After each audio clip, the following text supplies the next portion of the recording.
My name is Christy Wisniewski. I work with Door County Medical Center. I'm an outreach specialist. I work with rehab services, helping older adults and particularly caregivers, and then I coordinate our memory clinic and all of the services involved with that. I am also a certified Powerful Tools for Caregivers facilitator. And so today I will be talking about your health as a caregiver, and thought it would be valuable to actually pull on one of the classes that is taught during the Powerful Tools for Caregivers workshop. So we will be reviewing some of the tools and the strategies that are facilitated in the workshop. Now, I know a couple of you have been in this workshop, so consider this a refresher for you, and we'll be interacting, and you'll meet some caregivers that haven't taken it yet and recognize some of the shared feelings that you might be experiencing and some of the tools that have been working for you. So Powerful Tools for Caregivers, we are going to be facilitating here in Door County virtually in a couple weeks. It'll be our first time doing it virtually. We're pretty excited about that. And we feel that it is important because the benefits from the class have been shared by caregivers nationwide, actually worldwide. The class is facilitated not just but also in Canada and Korea, and it's in 5 different languages, and there are over 4,000 facilitators worldwide. So it's definitely a valuable class that has evidence-based proof that it really makes a difference for caregivers.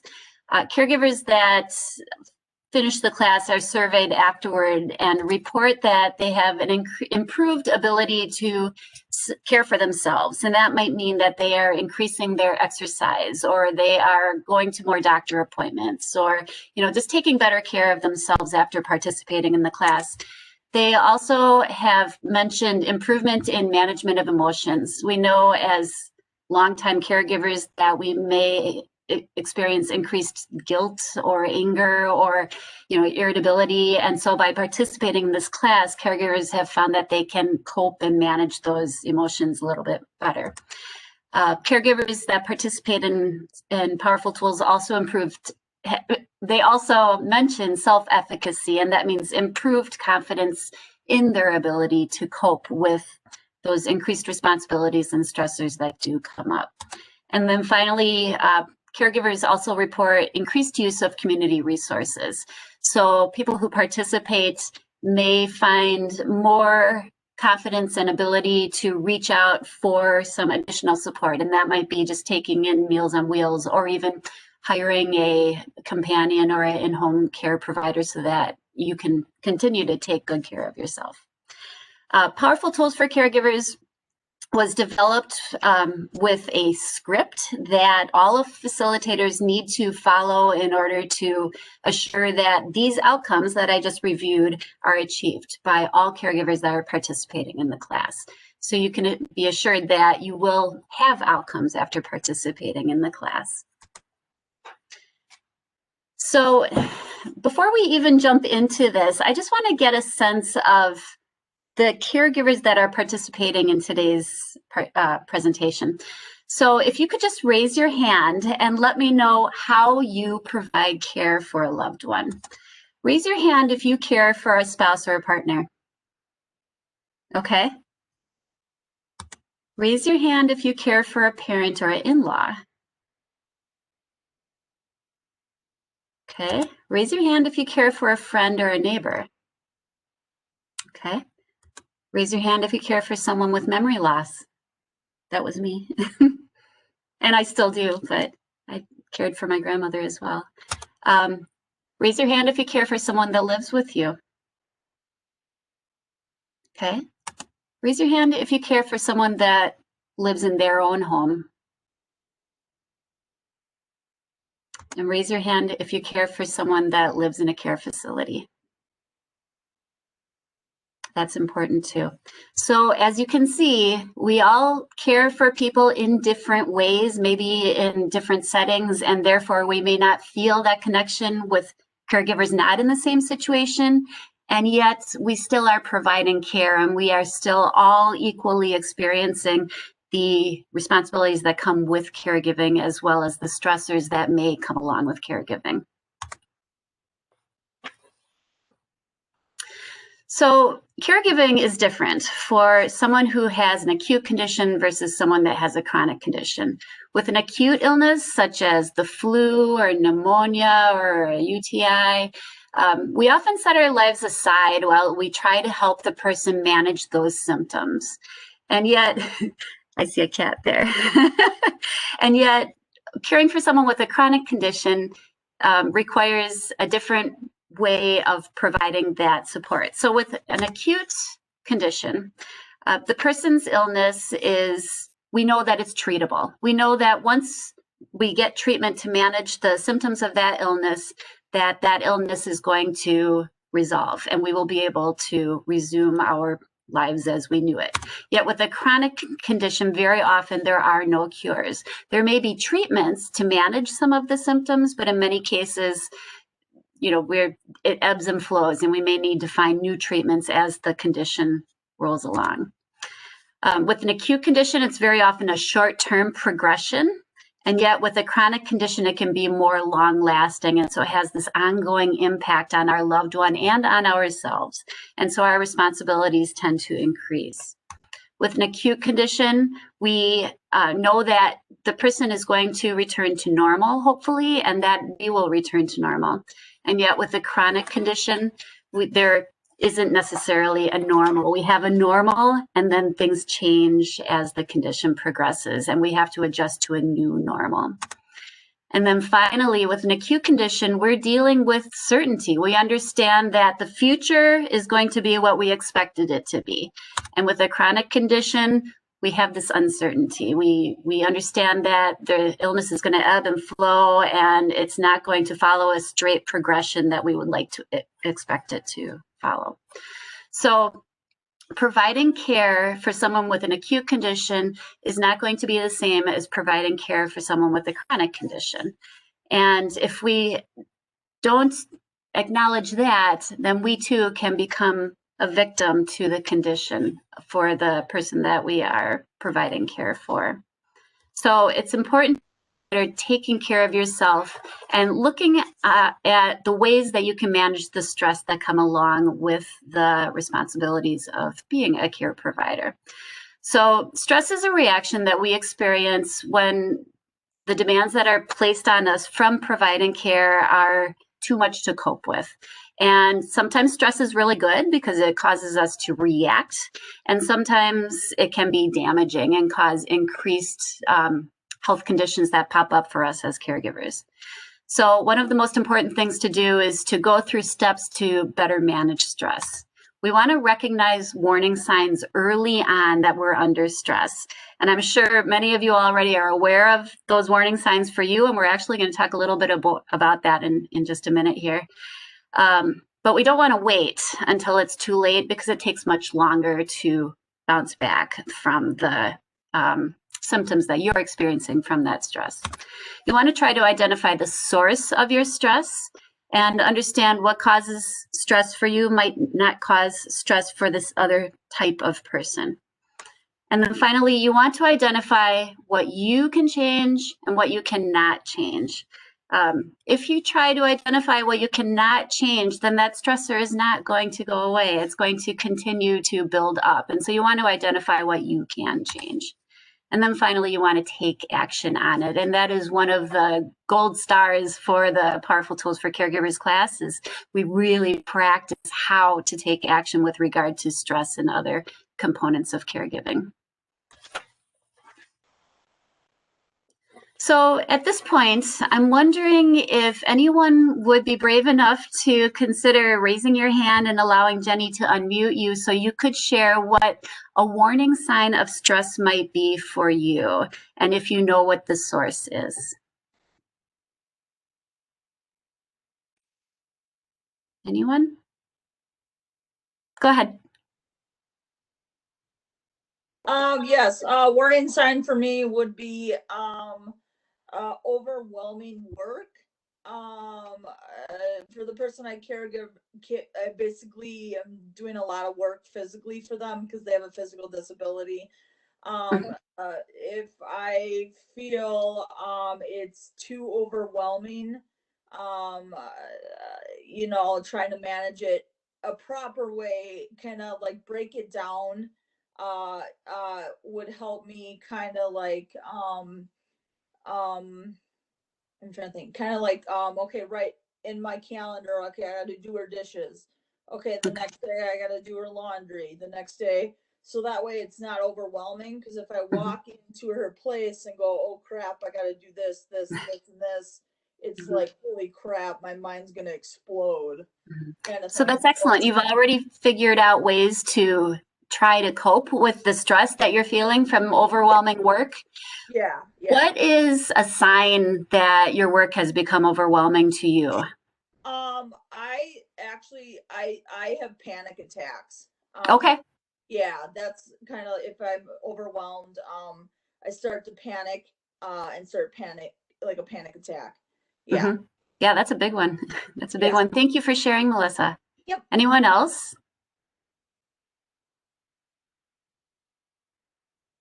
I see Tony raising your hand. Go ahead. Oh, hold on one second. Let's try to unmute you. You could press the space bar, I think, to unmute. There you go. Yeah, good. Yep, Good now to we have. can hear you. Um, I find that just making time for myself, I don't do that. Okay. I don't schedule in the time to exercise. I stay up way too late at night because not unlike Melissa, was it? You said Mhm. that you just feel overwhelmed by everything there is to do. And it's like between 10:30 and 2:30 in the morning, I can finally make Tony time. So somehow I have to adjust my schedule somehow and get that a little bit more in line. So it's a matter of trying to balance out my schedule a little bit more. So, Okay. So you've already so there's, recognized that the source of your stress is just not having enough time. You've become overwhelmed with some of that responsibility. What happens to you? What is a sign that that's happening to you? um, I mean, well, just feeling like like I should be doing a way lot more. Okay. You know, I, Feeling like there's you're not doing it's enough, like you need to be doing it's more.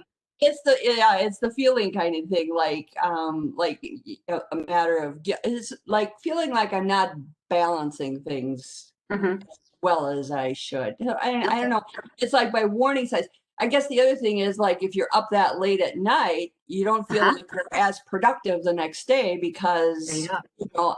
I mean I can stay up until 2 o'clock or 3 o'clock in the morning, but I'm still up at 8:30, 9 o'clock sometimes, So you don't get the full quota of sleep.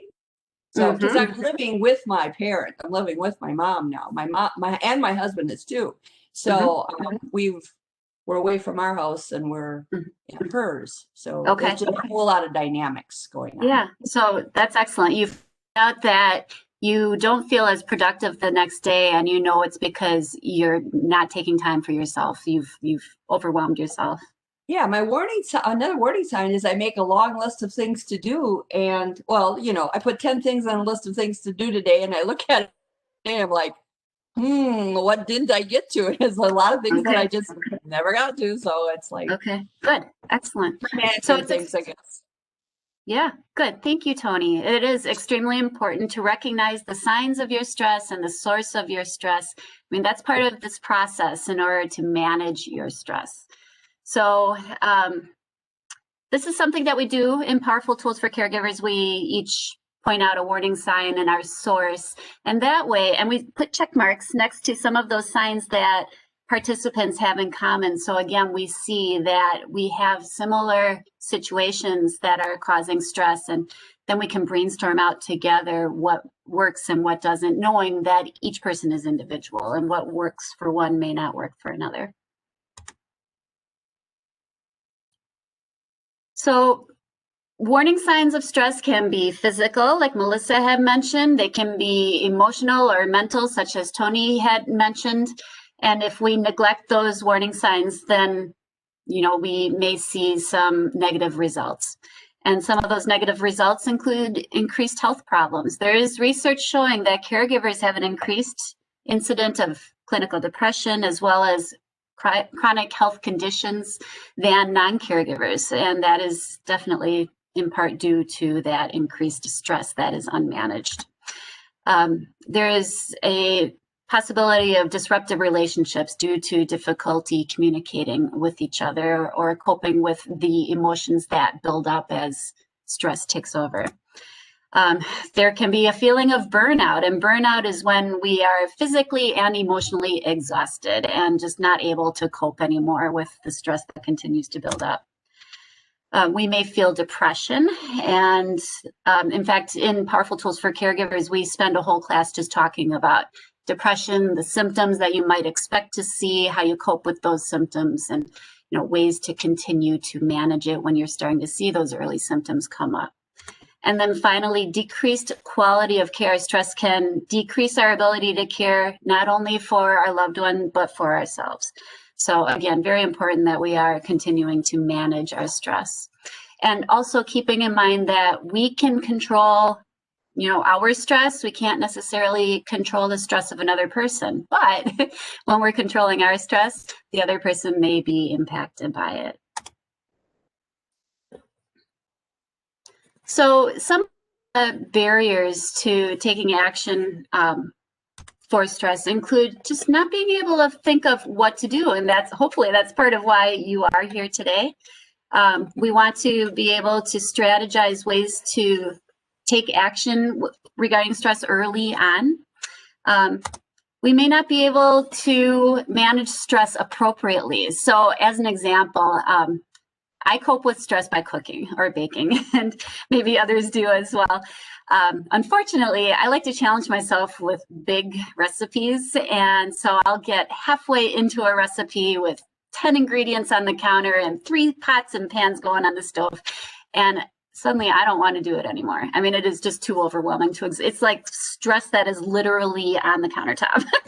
So that's choosing an activity that is just too difficult. And then finally, another barrier to taking action and coping with your stress might be postponing a stress reduction. So some people, make plans to take a vacation in March, to get out of Wisconsin for the winter, which is an excellent way to cope with stress. I mean, if there wasn't this COVID thing, but unfortunately, if you need to reduce your stress now, then taking a vacation in March might be too late. And so that too could be a barrier to trying to manage your stress and keep your health in good check. So now I'm wondering if we could interact once again, if you could either raise your hand or unmute your microphone and talk about some of those ways that you manage your own stress. What are some ways that you can cope? Go ahead, Jennifer. Yes. Mine is a couple things. I knit. I knit projects when I'm stressed. And then I listen to music, like upbeat, positive music. Okay, excellent. Good, Melissa. Thank you. Next.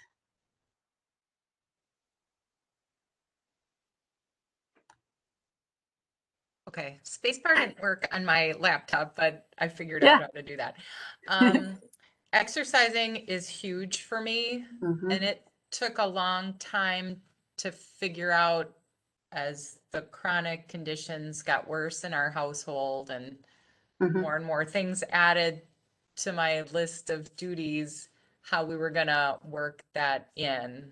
But we made it a priority and figured out a way to do that. So exercising just makes me feel so much better, but it took a while to get there. And I do like meditation and yoga when I can as well. Just taking the moments to breathe, even if I only have like a couple of minutes, just to remember to stop and breathe and sit still is okay too. That's excellent. Yeah. Thank you so much for sharing that. I just gave a talk last week on the importance of exercise. It does so much for your brain and for your stress. It's just really important. And Mary, I saw a chat that you also, you signed up for a Y class in order to continue to exercise or just, reduce your stress. And that's excellent too. Anyone else want to share? Go ahead, Tony. Oh, space bar. Thank you.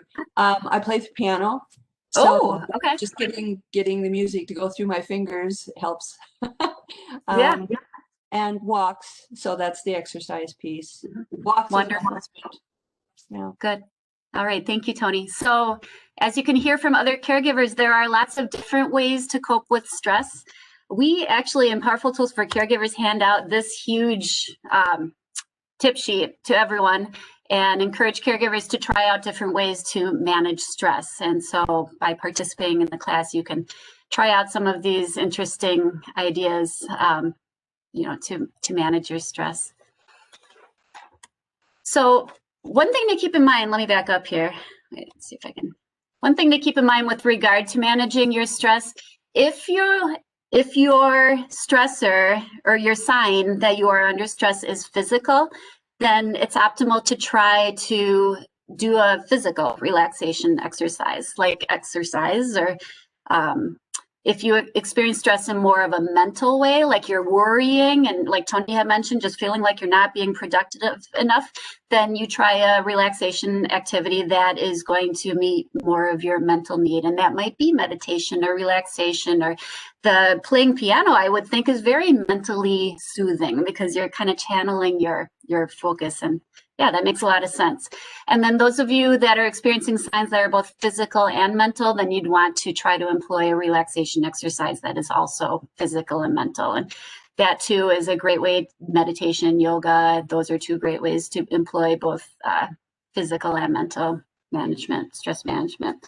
So again, keeping in mind that what works for one person is not going to work for another person, but try to do whatever you can that you think would try to improve your stress and ultimately keep your health in good check.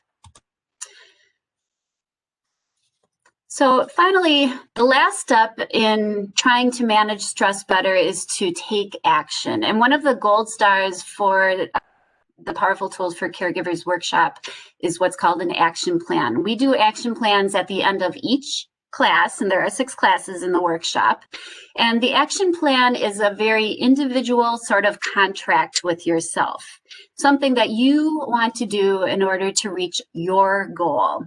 And so the parts of the action plan is something you want to do and not something that someone else wants you to do. And that's something that we often have to work through as a group as we're initially learning how to create these action plans. So, it's not something that your loved one wants you to be doing.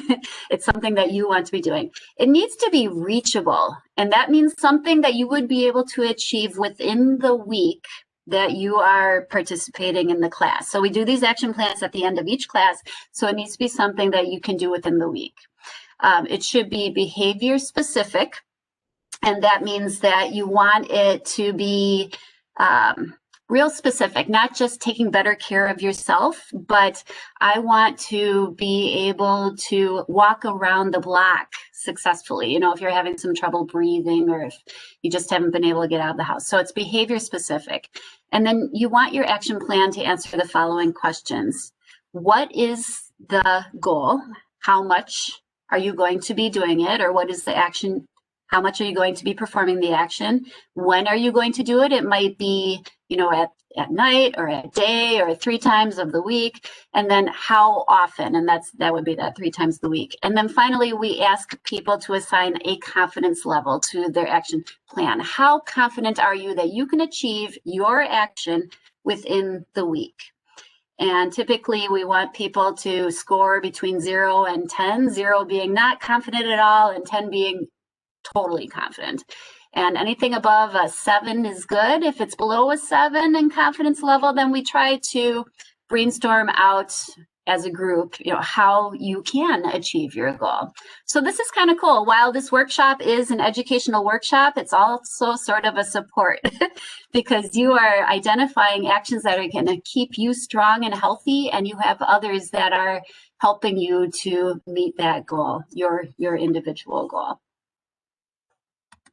So in summary, it is absolutely critical to take care of yourself. If you want to continue to take care of your loved one and provide the care that you know that they deserve, then you need to take care of yourself and keep your stress in check. You want to try to identify warning signs and the source of that sign so that you can manage that stress early on, knowing that if you catch it too late, it's going to be really hard to bounce back. It gets complicated if you continue to slide. It's important to take action in order to relieve your stress. So employing that exercise or doing the musical instrument in order to try to relieve your stress. And then action plans. Take action by writing it out step by step and breaking it down to little baby steps that can be achieved in a week, and have these specific ways to achieve it.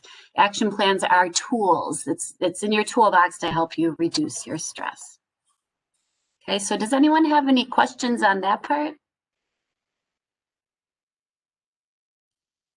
All right.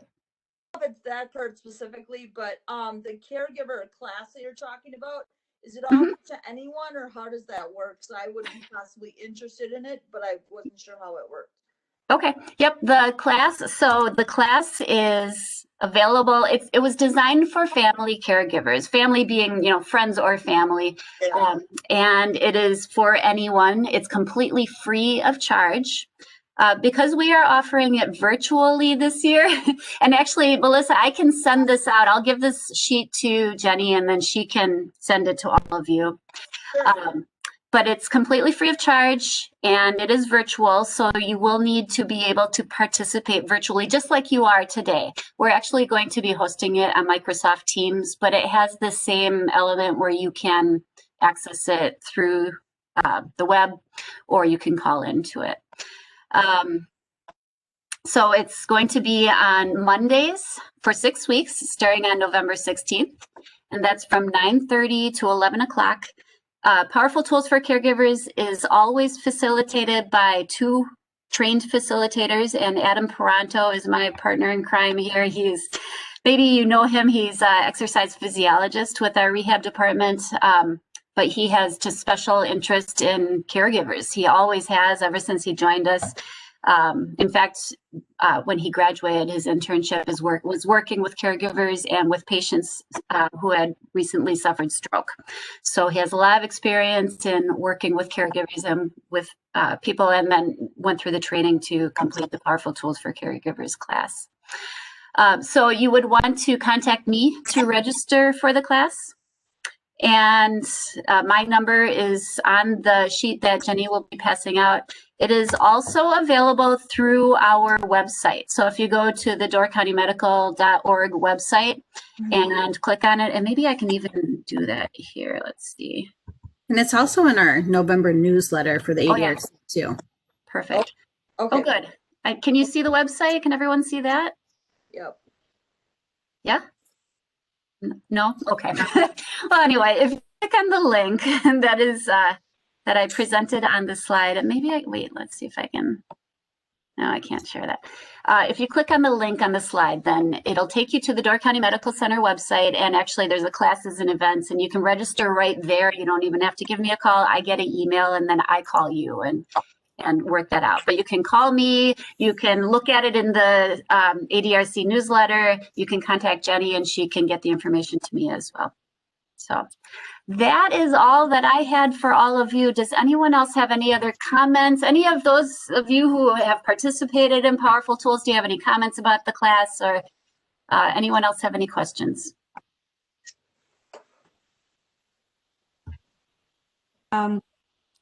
Is it possible that, do you put the newsletter online, the November newsletter, or do you have to come in the store? No, it's online. It's online. Yeah. Under the ADRC, ADRC.org or what? Okay. Yeah. All right. Yeah. That list of tools of all the different things, activities for managing stress, is that someplace too? That is something, we typically offer it in the class, but I would be happy to share that with all of you. So I will share this with Jenny, and then Jenny, are you emailing the forms to people? Okay. That'd be great. Okay, good. We can definitely do that. See, one of my favorites, do crossword puzzles. Yay. Thank yeah. you. I like the one cleaning the car. That would not be stress reducing for me. That's a stretch. I have 3 kids and a dog. It's not pretty in there, but necessary. So, all right. Well, I hope that you have gained better understanding of the importance of managing stress in order to keep your health strong. And by doing so, you can continue to provide the best care possible for those that you love and care for yourself. So thank you everyone for participating again today. You're very brave to be doing all of this online, and I applaud your efforts. Thank you, Christy. Yep, you're welcome.